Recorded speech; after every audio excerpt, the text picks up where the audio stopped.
예, 오늘 이 본문을 따라서 함께 생각해 볼 하나님의 말씀은요, 그 제목이, 주제가 뭐냐 하면은,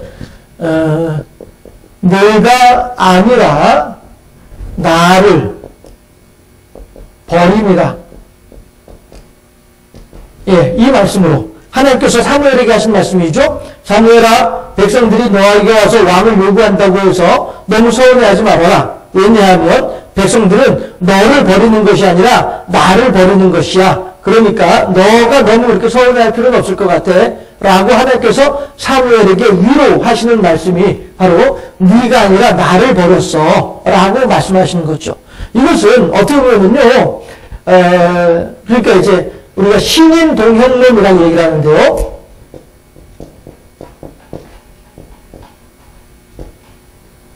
신인 동형론 하게 되면요, 예, 신은 하나님이죠. 예. 이는 사람이죠. 예. 해서 동형, 같은 모양이란 말이에요. 예. 하나님과 사람이 같은 모양이다. 라고 하는 것을 주장하는 것이 신인 동형론이에요. 예. 그런데 여기서 말하는 것이, 물론, 예, 외모, 겉모습, 예. 겉모습이 하나님과 같을 수도 있어요. 왜냐하면, 창세기 1장에서도 하나님께서 말씀하시기를, 우리가 우리의 모양을 따라 사람을 짓되, 라고 말씀하시잖아요? 그렇죠? 그러니까, 우리의 모양을 따라, 라고 했을 때에, 이 모양은 겉모습을 이야기하는 모양일 수도 있다. 라고 주장하는 사람들이 있단 말씀이에요. 그래서, 그러니까 신인 동형론에는 두 가지 또 파가 나누어지게 되는 거죠. 예. 하나는, 겉모습이 똑같아! 라고 주장하는 사람들이 있는가 하면은, 또 하나는, 아니야, 무슨, 어떻게 사람이에요? 이 연약한 몸이 어떻게 하나님하고 똑같을 수가 있겠어? 여기서 말하는 모양이라고 하는 것은 마음을 이야기하는 거야. 예. 이렇게 주장하는 사람들도 있습니다. 해서, 예. 겉모습이 똑같아 라고 하는 사람들은 하나님이나 사람이나 똑같이 머리 달려있고 눈 두 개, 코 하나에 입 하나에 귀 두 개 하고 팔다리 달려있고 이렇게 생각하는 사람들이 신인 동형론 중에서 예, 겉모습이 똑같다라고 말하는 사람들은 이렇게 주장을 하고 있고 무슨 소리야? 겉모습을 하나님이 어떻게 우리들 같은 이런 모습으로 계실 수 있겠어? 우리가 하나님께서 우리가 우리의 모양대로 사람을 짓자라고 말씀하실 때 우리의 모양이라고 하는 것은 겉모습이 아니고 하나님의 속성, 하나님의 성품, 속성 이것을 이야기하는 것이야 라고 주장하는 사람들이 있단 말씀이죠. 그래서 하나님의 속성은 뭐죠? 주는 사랑이시라. 요한일서 4장 8절에서 그렇죠? 예, 여호와는 사랑이시라 라고 얘기를 하잖아요. 예, 그래서 결국 사람들이 서로를 사랑할 수 있고 또 하나님을 의지하는 마음을 가지고 있고 이런 것들이 바로 하나님의 속성이기 때문에 그래. 하나님도 내가 너희를 사랑할 것 같이 너희도 서로 사랑하라고 말씀하셨잖아. 하나님은 그 속성 자체가 사랑이란 말이야. 요한일서 4장 8절에서 말하는 것처럼 하나님의 속성은 그 자체가 사랑이야. 그런데 우리들도 보면은 누군가를 사랑하지 않고는 살기 힘든 그런 생활을 하잖아. 그래서 신인 동형론이라고 하는 것은 마음을 이야기하는 것이야. 이렇게 주장하는 사람들도 있는 것이죠. 그러면 이제 여러분들 저는 개인적으로 어떤 것을 더 따르고 어떤 것에 더 이렇게 찬동하는 동의하고 있는지에 대해서는 굳이 말씀 안 드려도 여러분들이 이제 짐작하실 거라고 생각을 하고요. 예, 했을 때에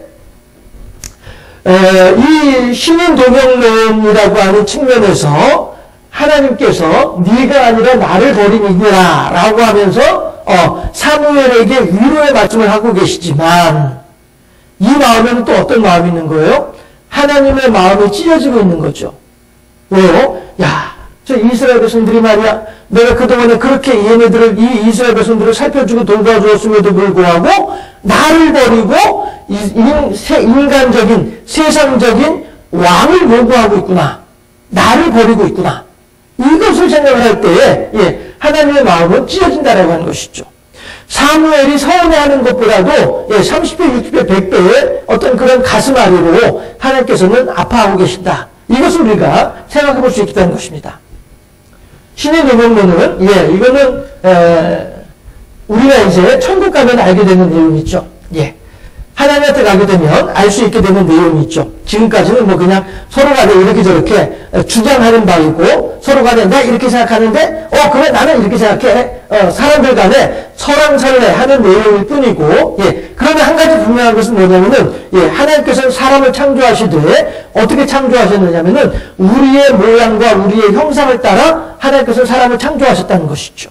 그래서 어쩌면은 정말로 겉모습도 그 다음에 성품도 그렇게 똑같이 우리가 하나님을 닮아 있을 수도 있어요. 그건 알 수 없는 일이죠.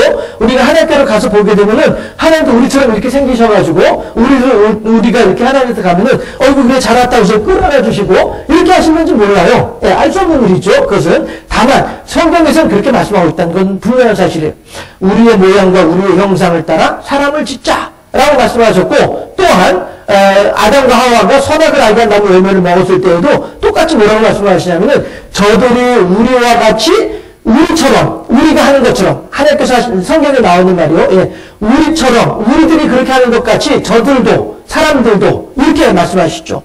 선악을 아는 일에 하나가 되었으니 그들이 이제 영생하는 열매를 먹고 우리처럼 영생할까 하노라.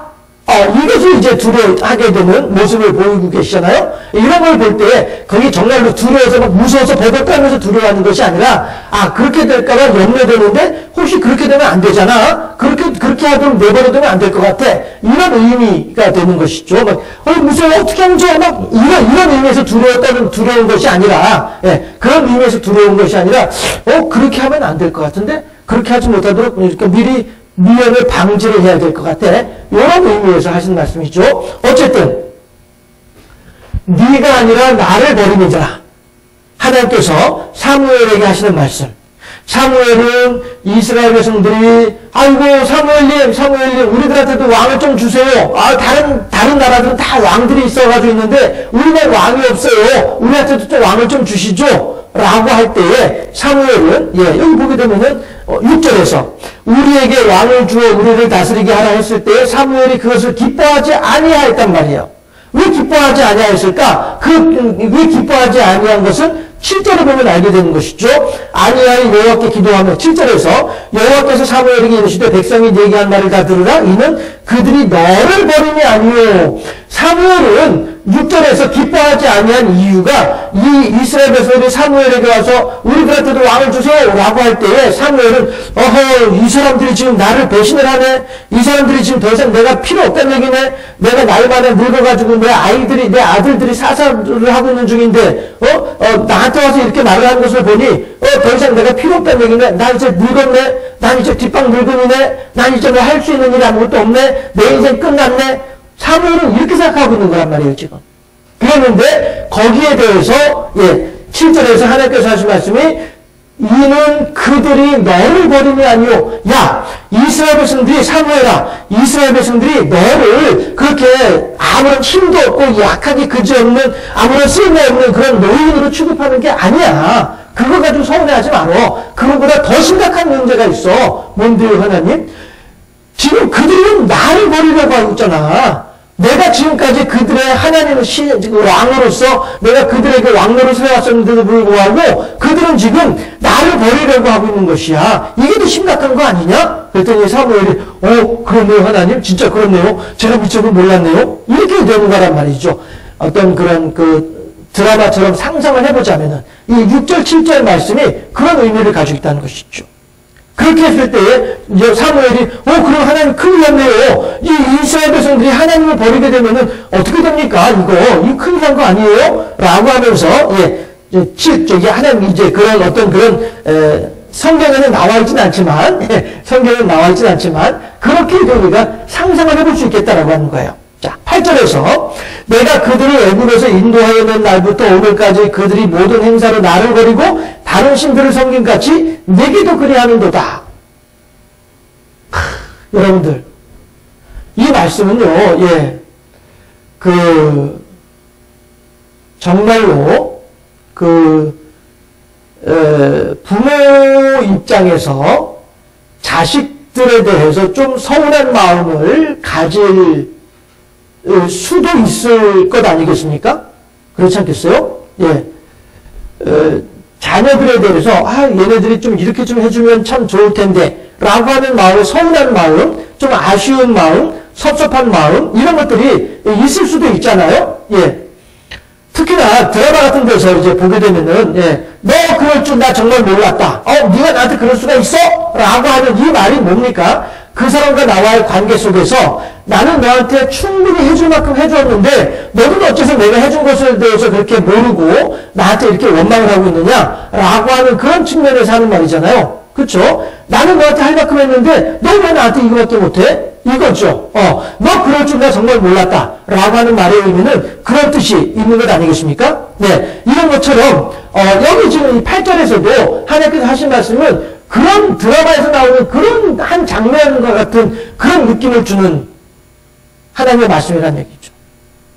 내가 이 이스라엘 백성들을 애국에서 끄집어내서 광야 생활을 하게 하고 광야 생활이 끝난 뒤에 가나안 땅에 정착하게 하고 가나안에 정착한 이후에 지금까지 제가 어떤 한 논문을 읽어보니까 가나안의 이 사무엘상 8장까지 이 기간이 약 200년 정도 걸렸다.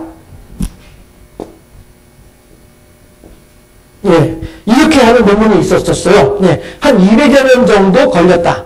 사사시대가 그러니까, 한 200여 년 정도 걸린 것으로 추정하는 그런 논문이 있었는데, 이것을 그냥 그렇다 치고, 그렇다 하고, 그러면은, 애굽에서 나와가지고 광야 생활하고, 그 다음에 정복 전쟁하고, 그 다음에 사사로 생활하고, 이렇게 할 때까지 200여 년 동안에 하나님께서, 이들을 돌봐주었음에도 불구하고, 그런데 하신 말씀 8절에서 내가 그들을 애굽에서 인도하는 날부터 오늘까지 사무엘에게 와서 사무엘이여 우리들한테 왕을 주시오 라고 말하는 오늘까지 그들이 모든 행사로 나를 베르고 모든 행사로 일마다 때마다 항상 언제든지 어느 때든지 단 한순간도 하나님을 의지한 적이 없었다.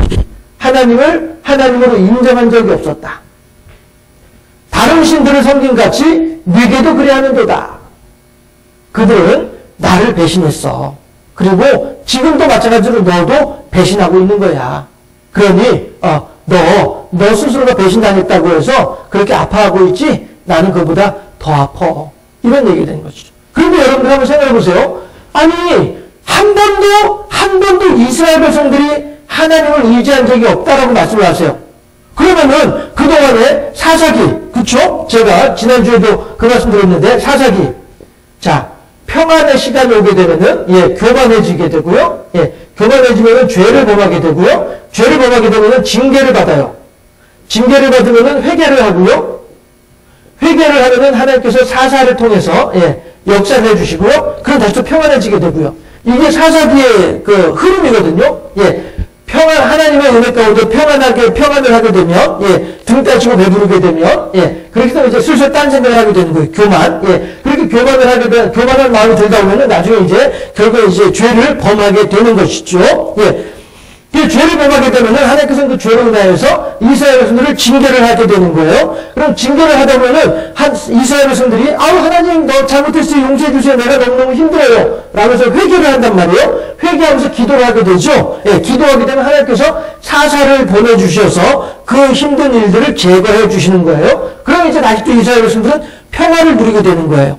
이것이 반복되거든요. 이것이 반복되는 것이 사사기의 역사인데, 자, 그러면은, 적어도 이때 이스라엘 백성들이 회개하고 기도하잖아요. 그쵸? 하나님 잘못했습니다. 제가 잘못했으니 용서해 주세요. 라고 회개하고 기도하잖아요. 그쵸? 그렇게 되면 너무 영락없이 사사가 나타나가지고서는 하나님의 능력으로 그 이방인들을 갖다가, 이렇게 물리쳐 주시게 되면은 이스라엘 백성들은 이걸 보면서 할렐루야! 하면서, 그쵸?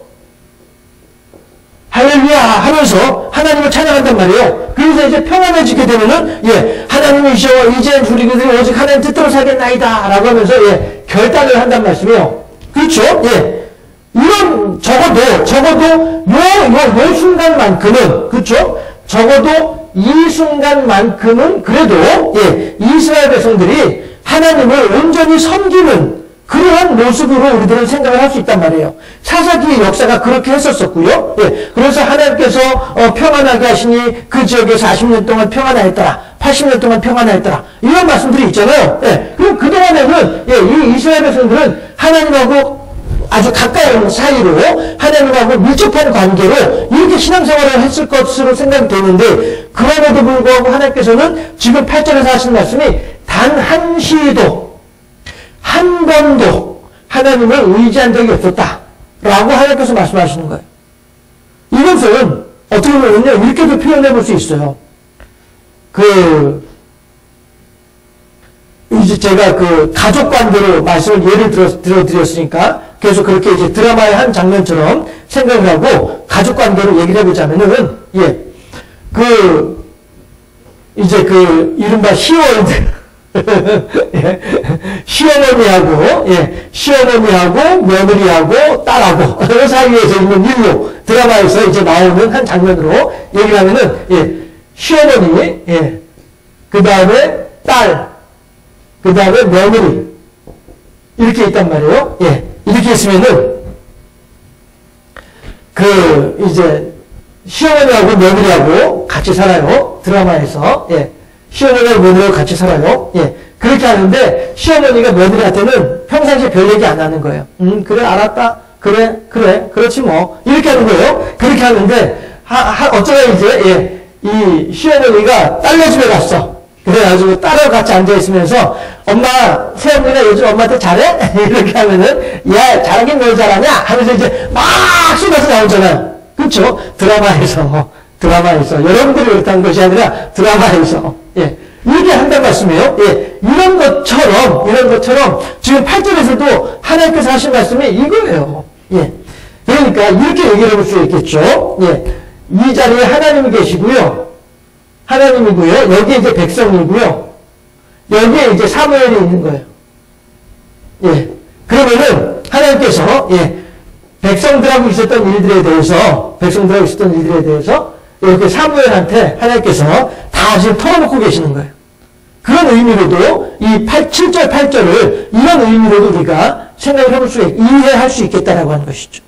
그러니까 하나님께서는, 예, 사실 시어머니가 며느리한테 하고 싶은 말이 없어서 안 하는 것이 아니고 그냥 꾹 참고 있는 거죠.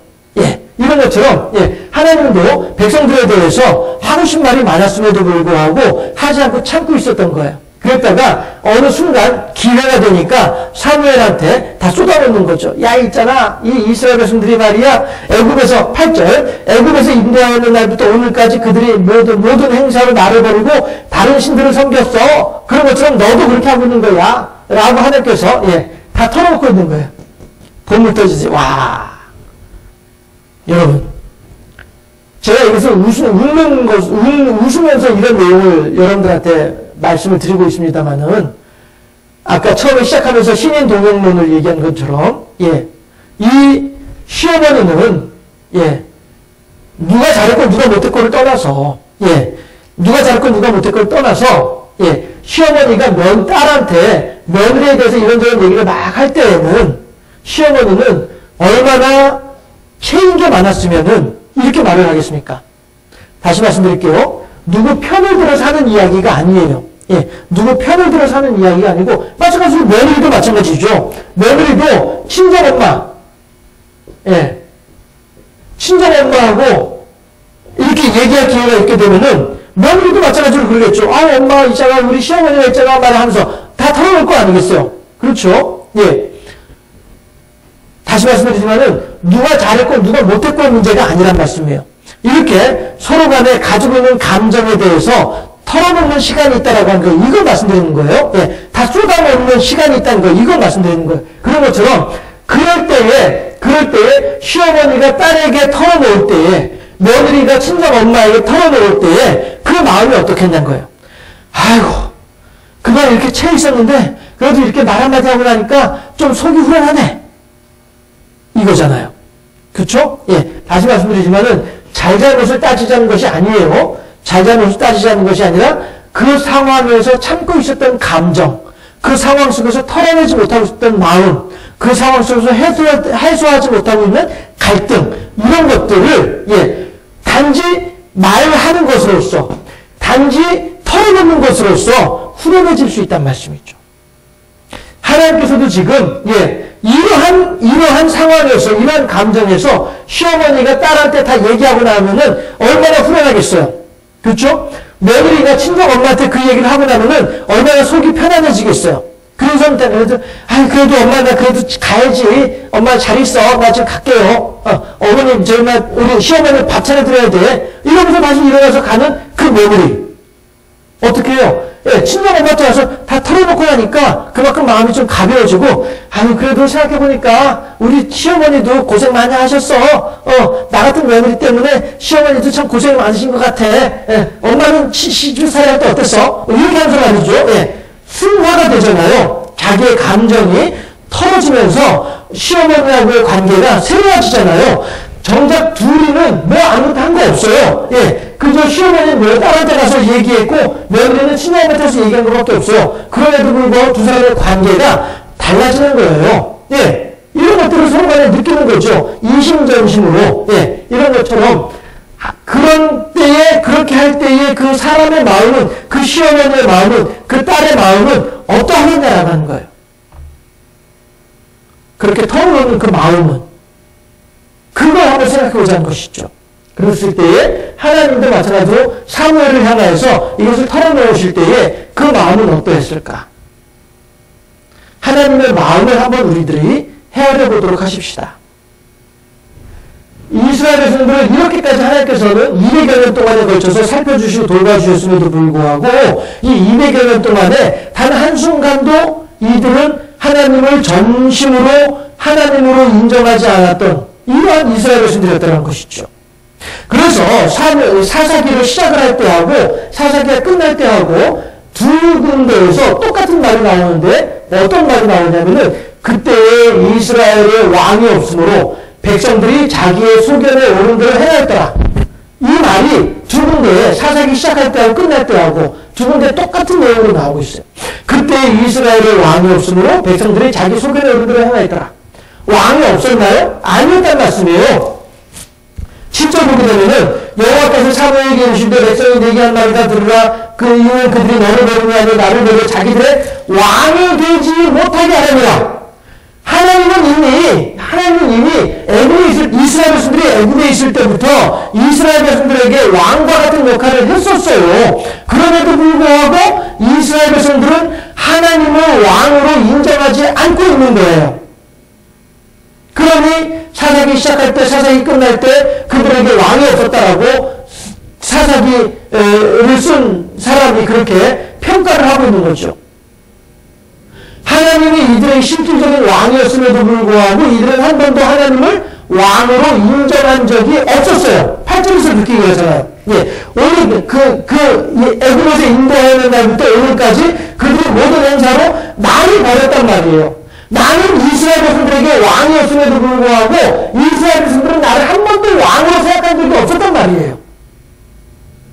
이게 이 순간에조차도 이렇게 하나님께서 은혜를 베풀어 주시고 이렇게 하나님께서 은총을 더해 주시는데도 불구하고 이 순간조차도 말로는 할렐루야 할렐루야 하고 입으로는 하나님 잘못했어요 용서해 주세요 기도합니다 라고 하면서도 불구하고 실질적으로는 행동은 그렇게 할지 몰라도 실질적으로는 한 번도 하나님을 왕으로 인정한 적이 없었단 말이에요. 그 말이 그때에 이스라엘의 왕이 없으므로 백성들이 자기 소견에 옳은 대로 행했다라고 하는 말씀이 그대로 나오는 것과 같이 오늘 하나님께서도 8절에서 그렇게 평가를 하고 계신 거잖아요. 이들은 한 번도 나를 왕으로 인정한 적이 없었다. 이스라엘 백성들은 한 번도 하나님을 하나님으로 인정한 적이 없었다. 자, 시어머니가 며느리에 대해서 원망하고 시어머니가 며느리에 대해서 감정을 가진 이유가 뭡니까? 아니 말이야 지가 며느리가 됐으면 말이야 나를 시어머니로 인정해줄 거 아니야. 지 남편 엄마가 안 돼. 지 남편이 없었으면 내가 없었으면 지 남편이 어디 있다고 지 남편하고 이렇게 좀 물고 빨고 좋아하면서 왜 나를 이렇게 무시하는 거지? 이게 시어머니가 하는 마음이잖아요.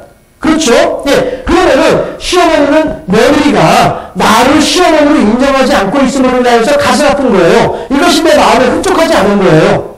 마찬가지로 하나님께서도 마찬가지로 백성들이 한 번도 하나님을 하나님으로 인정하지 않고 있는 거란 말이에요.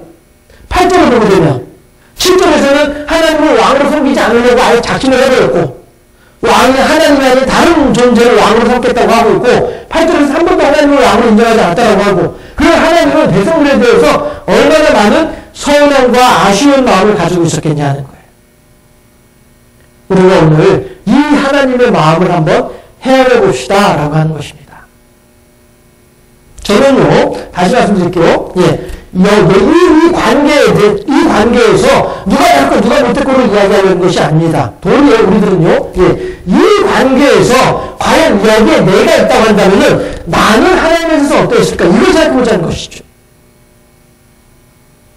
나는 과연 하나님을 내 인생의 왕으로 생각하고 있었을까?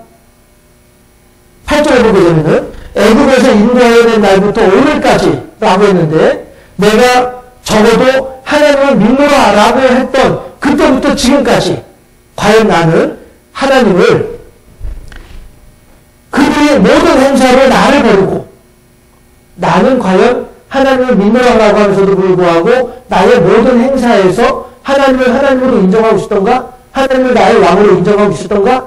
이걸 한번 우리가 생각해보자는 것입니다. 그랬을 때에 네가 아니라 나를 버리라 라고 말씀하시니 하나님의 이 처연한 이 말씀 속에서 어쩌면 우리들도 하나님을 이렇게 처연하게 만들었던 것은 아니었을까? 이걸 한번 생각해보자는 것입니다. 우리들은 어떠할까요? 예. 우리들은 어쩌면은, 며느리처럼 친정엄마한테 가가지고, 엄마, 대체 말이야, 우리 시어머니 왜 저런지 모르겠어. 그런데 그 말을 듣고 있는 이 친정엄마도 마찬가지로 누군가의 시어머니잖아요. 그렇죠? 이 친정엄마도 누군가의 며느리였었잖아요. 이걸 생각해 볼 때, 이 친정엄마는, 이 며느리가 하는 말을 들으면서 어떤 생각이 들까요? 아이고, 그 고약한 노인네네. 이렇게 얘기를 할까요? 그렇다면 그 사람은, 시집살이 잘못 살아온 사람 아닐까 하는 생각을 해보게 되는 것이죠. 야, 딸아, 나도 누군가의 며느리였었어. 그리고 딸아, 나도 누군가의 시어머니야. 그런데 딸아, 너 그렇게 하지 말고, 나라면은 이렇게 하겠다. 이렇게 얘기를 해줄 수 있는 친정엄마가, 진짜 어떤 그런 삶의 연륜과 경륜을 갖춘 그런, 친정엄마의 모습이 아닐까요? 우리들이, 이러한 입장에서 도리어 하나님을 생각해 볼 수 있어야 되지 않겠냐라고 하는 것입니다. 물론, 이 딸은, 맞아, 엄마, 그래서 이상해, 이러면서 서로 간에 둘이서 맞장구 치고 짝짝꿍 하면서 지낼 수 있을지는 몰라요. 그러나, 우리들은, 이러한 성숙한 앞뒤 사정을 따져볼 수 있고, 재볼 수 있고, 그래서, 딸에게 도리어 올바른 길로 가르쳐 줄 수 있는, 이러한, 다시 말해서, 하나님의 마음을 헤아릴 줄 아는 그런 우리들이 되어야 하지 않겠냐라고 하는 것입니다. 친정엄마는 지금 시어머니의 마음을 헤아리고 있는 거잖아요. 딸에게 향해서, 딸아, 나도 누군가의 며느리였었고 나도 누군가의 시어머니인데 너 생각해보니까 네 시어머니가 너한테 그렇게 했다고 하는 것은 어쩌면 너하고 시어머니의 관계가 이러이러한 것들이 있어서 하는 건 아닌지 모르겠구나 라고 하면서 올바른 길로 교도할 수 있어야 되는 이것이 어떤 뭐랄까 성숙한 어른의 모습이 아니겠냐라고 하는 것이죠. 그런 것처럼 우리들도 마찬가지로 단지 그냥 백성의 자리에만 머물러 앉아있는 것이 아니라 우리들도 하나님께서 지금 이 말씀하시는 네가 아니라 나를 버리라 라고 하는 이 말씀이 얼마나 처연한지 이 말씀에 담겨져 있는 하나님의 마음이 어떠한지를 우리들이 헤아릴 수 있어야 되지 않겠느냐라고 하는 것입니다. 그렇게 할 때 우리들은 비로소 보다 더 성숙한 신앙인으로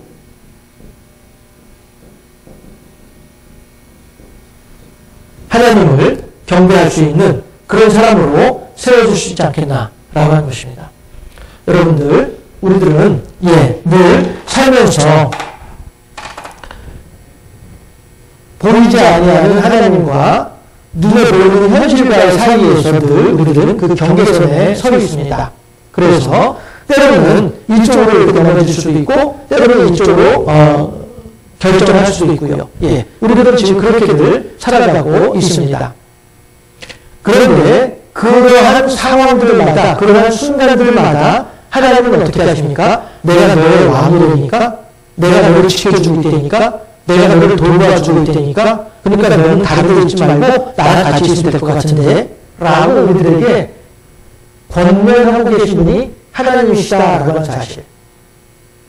그래서 우리들이 무슨 일을 만날 때, 어떤 상황 가운데 처할 때, 어찌해야 할지 알지 못할 때, 그러할 때 하나님 대체 이 상황에서 제가 무엇을 어떻게 하면 좋을까요? 라고 고백할 수 있는 그러한 하나님의 편에 서기 위해서 힘쓰고 애쓰고 노력할 줄 아는 그러한 우리들의 모습이 되어야 되지 않겠나.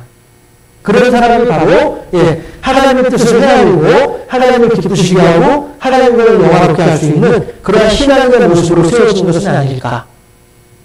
너를 버리는 아니라 나를 버리니라 라고 하시는 이 말씀 속에 담긴 하나님의 마음을 헤아리고 그 하나님의 마음을 헤아리는 가운데 그렇다고 한다면 하나님 저 하나만큼이라도 하나님의 마음을 흡족하게 해드리고 저 하나만이라도 하나님의 진정한 왕으로 섬길 줄 아는 그런 사람이 되겠습니다.